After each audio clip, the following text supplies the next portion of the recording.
Mesdames, Messieurs, bonjour. J'espère tout d'abord que vous avez passé une excellente semaine. Alors, au sommaire de cette émission, tout d'abord de l'actualité. Et cette semaine a été particulièrement chargée, mais aussi de l'innovation.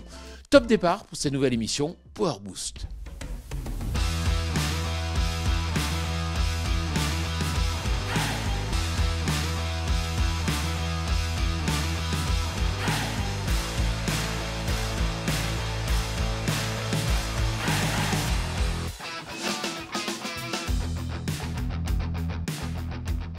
Alors, est-ce qu'on a droit à des tracteurs toujours plus puissants dans nos exploitations céréalières? Eh bien ça se pourrait, car sur le marché, la puissance moyenne des tracteurs continue d'augmenter pour atteindre 169 chevaux en 2024 contre 163,5 chevaux en 2023. La forte croissance des tracteurs de plus de 300 chevaux à hauteur de plus 12,6% illustre cette nouvelle tendance. Et si la catégorie des 100 à 149 chevaux domine toujours les ventes, un déclin s'observe quand même depuis 3 ans. Pour être complet, nuançons le propos. Sur la catégorie des tracteurs des vignes et vergers, la puissance moyenne reste stable à hauteur de 89,1 chevaux. Alors pourquoi on vous parle de tout ça d'emblée sans aucune introduction? Eh bien parce qu'on va plus du tout parler de tracteurs dans cette émission. Cette semaine, pas dans Power Boost en général. Parce que oui, il n'y a pas que le machinisme dans la vie. Et en agriculture, l'innovation bouillonne dans toute la chaîne de production, des semences jusqu'au débouché. Alors cette semaine, on vous a concocté un melting pot des innovations qui nous ont scotché en ce début d'année et qui touchent à des maillons dont on ne parle pas souvent dans cette émission. Mais vous connaissez la chanson. Tout cela arrive après une dose de news.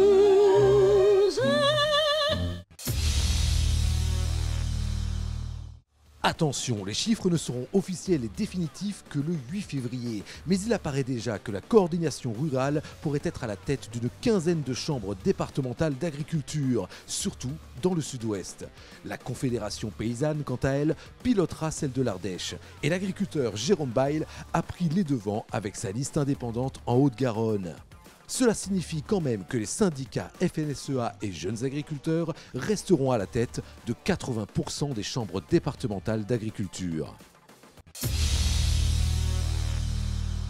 En début d'année, on a les Grammy Awards, les Oscars, mais l'agriculture a aussi son palmarès. Et c'est lundi dernier à Paris que Banque Populaire a récompensé 6 dirigeants d'exploitations agricoles et viticoles pour leurs initiatives exemplaires. La cérémonie de remise des prix de la 33e édition du prix de la dynamique agricole met en lumière les projets novateurs qui façonnent l'avenir de l'agriculture. En 2025, 6 lauréats ont été sélectionnés selon un prisme de 3 dynamiques inédites. Les transitions agricoles, le renouvellement des générations et un focus sur les revenus agricoles. En bref, une belle opération pour mettre en avant notre agriculture, qui le mérite bien d'ailleurs. Et cette semaine s'est aussi déroulée la conférence de presse de présentation du Salon international de l'agriculture qui se tiendra du samedi 22 février au dimanche 2 mars à la porte de Versailles de Paris. C'est officiel, le pays invité d'honneur en 2025 sera le Maroc. La vache égérie sera une belle limousine qui s'appelle Houppette et le hall 7-2 sera dédié au SIA Pro du 23 au 25 février pour apporter aux agriculteurs présents des solutions innovantes et surtout des réponses concrètes à toutes leurs interrogations.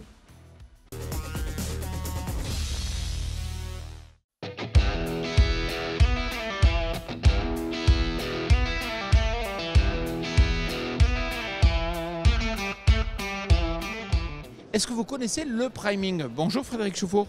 Bonjour. Vous êtes fondateur de Seeding Tech. Alors déjà, expliquez-moi très simplement, c'est quoi le priming? Alors le priming, c'est un procédé qui permet d'activer la germination des semences. Et c'est vieux comme le monde. C'est vieux comme le monde, donc il me semble que les premiers effets ont été vus au XVIe siècle et c'est utilisé par l'industrie semencière depuis une 50aine d'années. C'est vrai qu'on le retrouve sur certaines espèces, pas sur d'autres, expliquez-moi. Alors en fait, ça va vraiment dépendre des performances qu'on recherche et ça va dépendre du coût de la semence. Parce que le priming a un coût et il faut que le coût de la semence soit capable de l'absorber. Alors moi j'étais resté du fait qu'on prenait les semences, on les mettait en lot, on les faisait sécher, mais c'est bien plus que ça. Alors en fait la semence c'est un organisme assez particulier qui va être capable de détecter, de capter pas mal de signaux de l'environnement. Et donc le travail de Seeding Tech c'est de comprendre ces signaux et de les intégrer à la semence. Le problème, c'est que si je suis semencier, que je vous confie un lot et qu'il ne se vend pas dans l'année, la semence elle continue à vivre et résultat, on ne peut plus vendre le lot. Et c'est là où nous, on essaye d'apporter notre plus-value. Et donc, on essaye d'optimiser la durée de conservation des semences avec un procédé unique et secret. Alors comme vous l'avez dit, c'est secret, c'est ça qui fait la différence entre les différentes entreprises et les différents procédés. Ouais, effectivement, en fait, tout ça, c'est un peu de la formule magique. Et donc, chaque acteur va avoir sa recette favorite et tout ça placé sous le sceau du secret. Est-ce que vous pourriez nous donner un exemple, par exemple, de gain que l'on peut attendre? Alors, le gain le plus remarquable qu'on a eu, c'était sur le persil, où on a, par rapport à des semences non traitées, de 7 à 10 jours d'avance au niveau de la levée. Merci. Merci à vous. Alors on ne connaîtra pas la teneur de cette formule magique et secrète pour semences, tant pis, on va se consoler en faisant un petit tour par la Haute-Marne. Car on vous en parle depuis un bon mois, et bien ça y est, il y a tout juste une semaine, c'était la première du Power Boost Roadshow. En Haute-Marne, et plus précisément à la Ville-aux-Bois, sur la ferme de Julien Lanclume, Power Boost et ses partenaires GLHD, Intrax, McCormick et Ovinalp ont animé une matinée de rencontres et de débats avec une trentaine d'agriculteurs invités pour l'occasion. Au programme, du tracteur, de l'agrivoltaïsme, des solutions fertilisantes innovantes et des bons plans pour des barres GPS RTK. Bref, comme un mini salon agricole au cours duquel a été enregistré en public le dernier épisode de l'émission Faut pas prendre les agris pour des Con, j'ai envie de dire. avec une bonne dose de taquet à l'attention des lourdeurs de l'administration française. Parce que, ouais, là aussi, va falloir innover un peu. Avec les aléas climatiques et avec le changement climatique, on a un gros besoin de retravail d'un certain nombre de réglementations qui ne sont plus du tout adaptées par rapport à ce qu'on rencontre. On a le colza, par exemple, où on a obtenu la possibilité de le fertiliser à l'automne, alors que ça aurait dû exister depuis 5 ou 6 ans. Et donc c'est ce retard à l'allumage en permanence qu'on a, qui use les agriculteurs. Autre chose aussi que je voulais dire, moi, l'aspect réglementaire, il y a 3 ans, ça n'embêtait pas les agriculteurs. Ça embête les agriculteurs quand leur exploitation fonctionne mal économiquement. Et pourquoi ça les embête? Parce que c'est un poste de dépense, c'est un poste de temps. Quand une entreprise gagne de l'argent, elle est capable d'assumer correctement sa charge administrative et réglementaire. C'est quand ça ne va pas que ça devient un problème. Vous pouvez d'ailleurs visionner le replay de cette émission sur notre chaîne YouTube ou sur les différentes plateformes de podcast. Rendez-vous prochainement pour une nouvelle étape de notre Power Boost Roadshow, bientôt dans une nouvelle région, alors restez connectés. Mais d'ici là, vous vous en doutez, on est de retour au Salon de l'Agriculture 2025. Au programme, sur 10 jours, un plateau télé, des débats, des invités de marque et surtout zéro tabou. Parce qu'on se refait pas. Vous venez au salon, passez donc nous voir. Je suis sympa, je vous file l'adresse. Mais dans tous les cas, vous pouvez toujours nous suivre en direct depuis notre chaîne YouTube. Franchement, ce serait dommage de rater ça.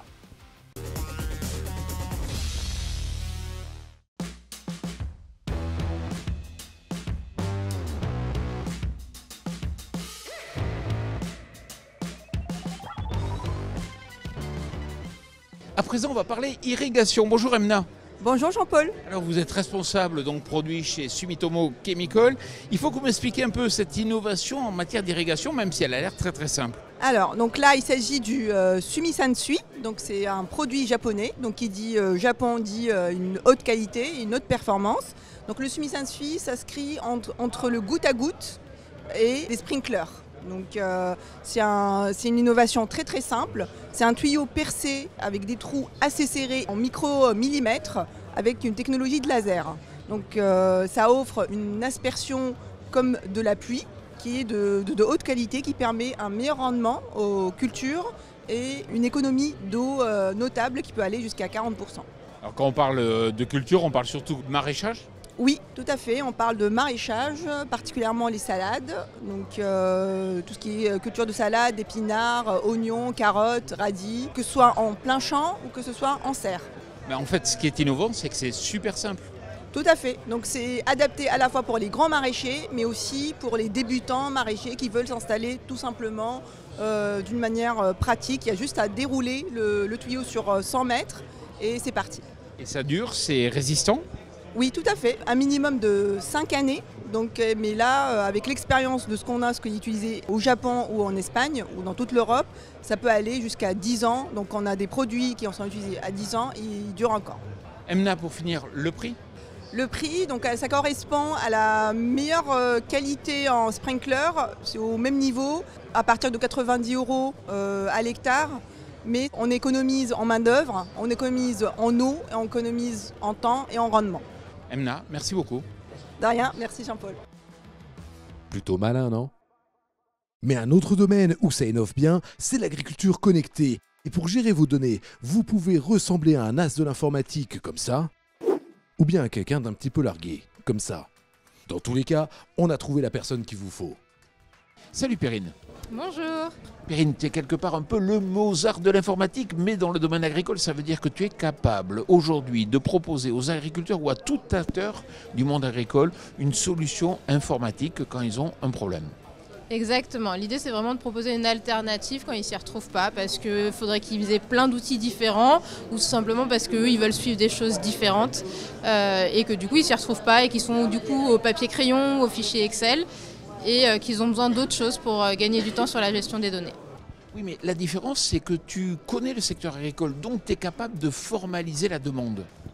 Exactement, j'ai fait une formation, donc un BPREA arboriculture à la base, et donc je comprends vraiment leurs demandes, et donc ça aide vraiment pour que je puisse faire des outils qui soient concrets pour eux, et ça gagne du temps aussi par rapport à quelqu'un d'autre, un prestataire classique, puisque je peux vraiment comprendre rapidement leurs besoins.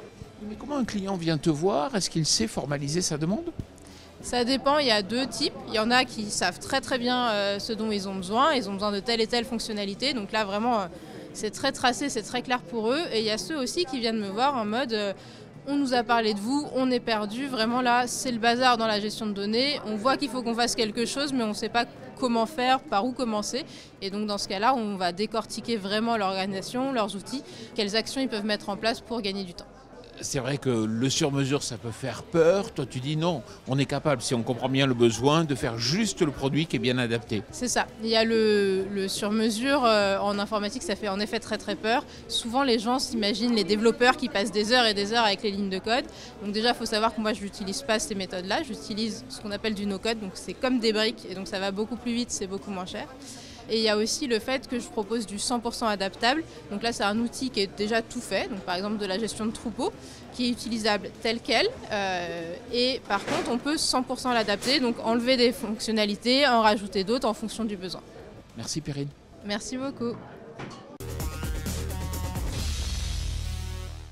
Voilà, j'espère que cette émission Power Boost vous a plu. On se retrouve bien sûr la semaine prochaine. Mais d'ici là, venez nous retrouver chaque jour sur notre chaîne YouTube pour découvrir de nouvelles émissions. Je vous souhaite une excellente semaine.